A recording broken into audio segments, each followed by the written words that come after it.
Hello, everyone. Welcome to my channel. Welcome back to my channel. Today we're gonna be analysing and summarizing the fact about Animal Farm by George Orwell. If you guys don't know what Animal Farm is, it represents the Russian Revolution, and I'm gonna tell you all the facts about Animal Farm. So Animal Farm is basically about the Russian Revolution, and Snowball represents Trotsky. Snowball represents Leon Trotsky, as you can see.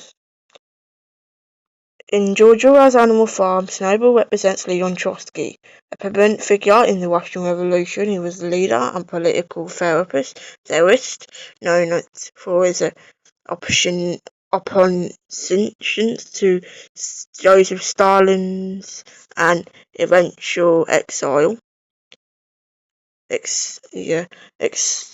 Historical parallel: Snowball's characters are largely based on Trotsky, a key figure in the Russian Revolution who, like Snowball, internally played a significant role in the revolution but later faced opposition and persecution from Stalin, represented by Napoleon in the novel.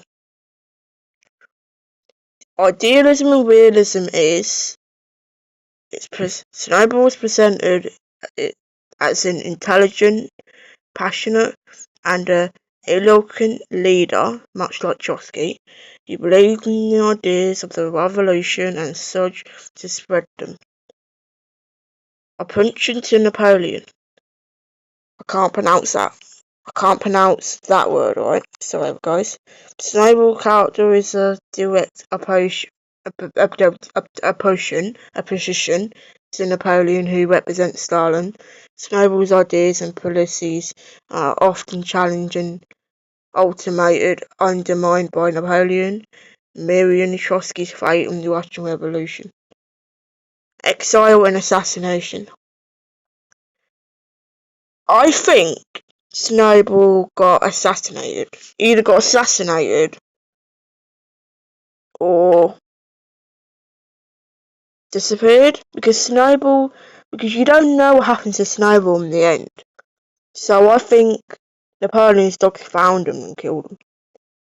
But Napoleon just blurred up and mixed up the ideas, the animal's head, saying, "Oh, Snowball did that, Snowball broke this, Snowball done this," and all that crap.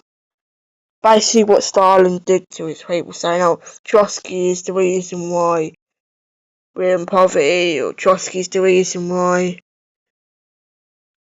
the revolution is going down and the revolution is running out of food and shit," all that bollocks.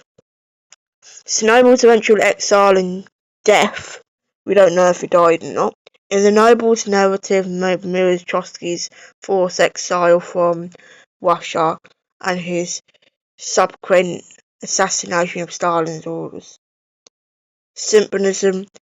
Snowball's name itself could be interpreted as a symbol of purity or innocence, which contrasts with the occupation and tyranny that ultimately take hold of Animal Farm.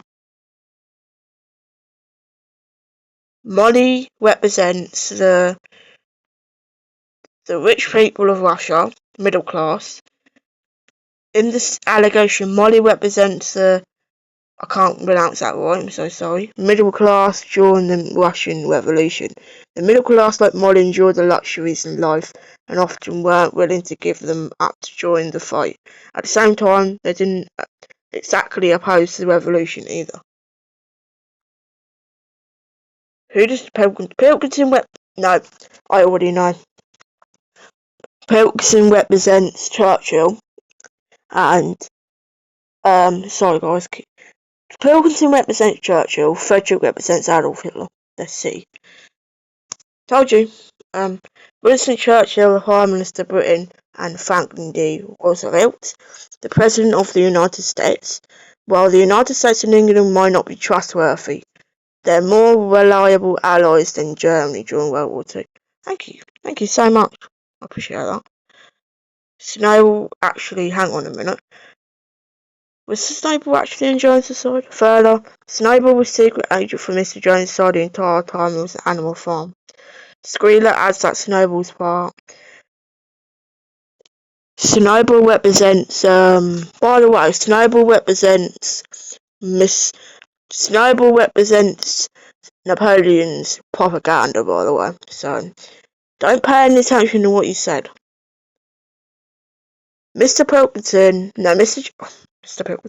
Jones represents, Tsar Nicholas II, the last Tsar of Russia whose neglect and subjection of his people led to the revolts and eventually to his assassination in 1918. What does Muriel represent in Animal Farm? Yeah, told you. We knew that. Muriel represents educated working class.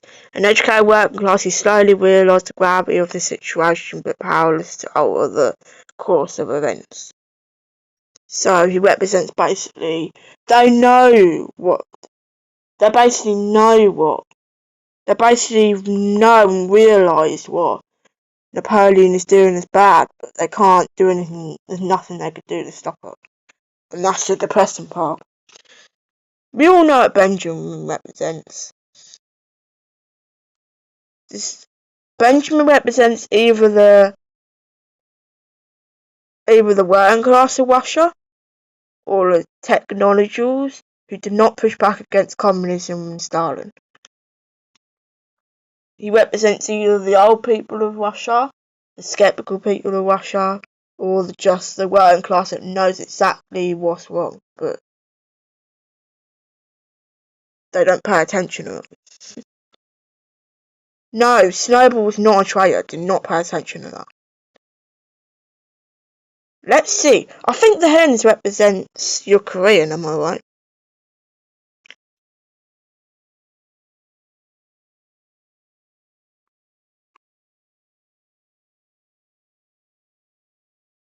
The Russian peasants. Thought so.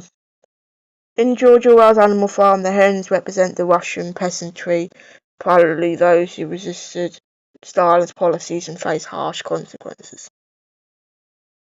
Like the hens who protested having their eggs taken. Famine genocide. Yeah, it represents your Korean. Your Korean and the peasants, or the farm peasants. We all know why the hens didn't like Napoleon's orders. The hens. So Napoleon basically went into the hen house and said, "Oh, we need some eggs because, well, basically, if we have eggs, we'll have more food." But obviously, the hens didn't want to because that's their babies and that. And taking the eggs now was murder. So they protested. I love Animal Farm, by the way. It's my favourite book. If you guys want me to read a book, I'll subscribe to my channel and I will. I'll make it dramatic because I like to make things dramatic, guys. Yeah. If you want me to read a book of Animal Farm, I will do. I will do. Just let me know and I'll do it for you. Okay. Let's see what Boxer represents. We all know what Boxer represents. Boxer represents the working class.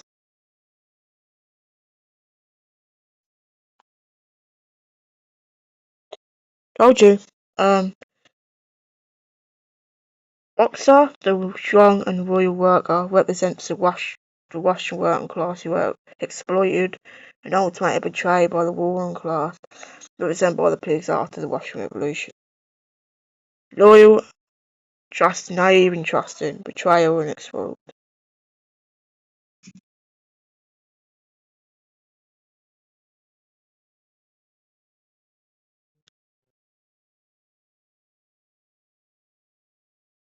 Let's see.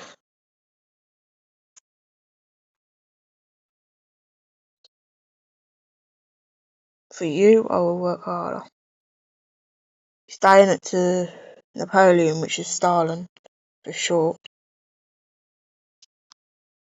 in the real life experience.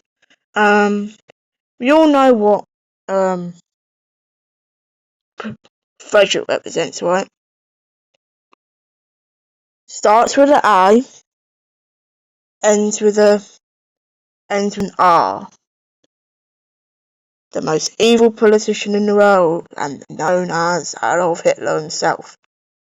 Mr. Frederick, the owner of Pinchard Field Farm, is a character who represents Adolf Hitler and Nazi Germany. We all know that. Propaganda. Mr. Frederick spread rumours about Animal Farm, similar to how Hitler used propaganda to demonise his enemies.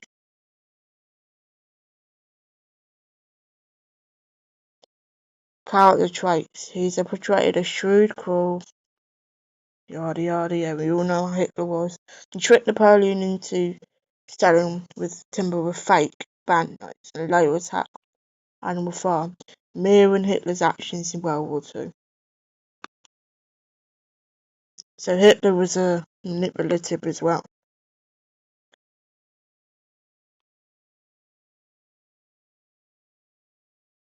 Frederick and Pilkington spread rumours that the animals were fighting among themselves and starving to death. Which they were. Napoleon just spread fucking lies. Which they were. Napoleon just fucking spread lies. Stalin himself. Pinchfield Farm represents Germany, where Frederick is from. Mr. Frederick is from Pinchfield Farm. And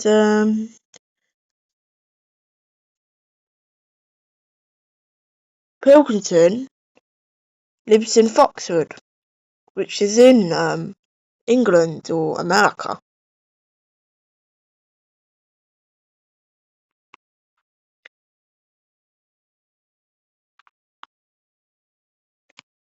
Told you. Yep, told you. Mr. Pilkington represents the United Kingdom and the West. Yada yada yada, yes we know. Foxwood as a symbol. Foxwood is a large, oh yes. Our country's old fashioned. Don't ask me why, just is. Clover represents the working class. Wait, Clover's a girl? I did not know that. Yes, she was. Okay. I think that's all the stuff I'm going to show you today. I hope you guys enjoyed this video, and I really guys subscribe. If you guys subscribe to my channel, it'll be absolutely good. I got 68 subscribers. If it reaches 100, and I'll read the Animal Farm book for you. I'll make it dramatic if you want. I hope you guys enjoyed this video, and I shall see you next time.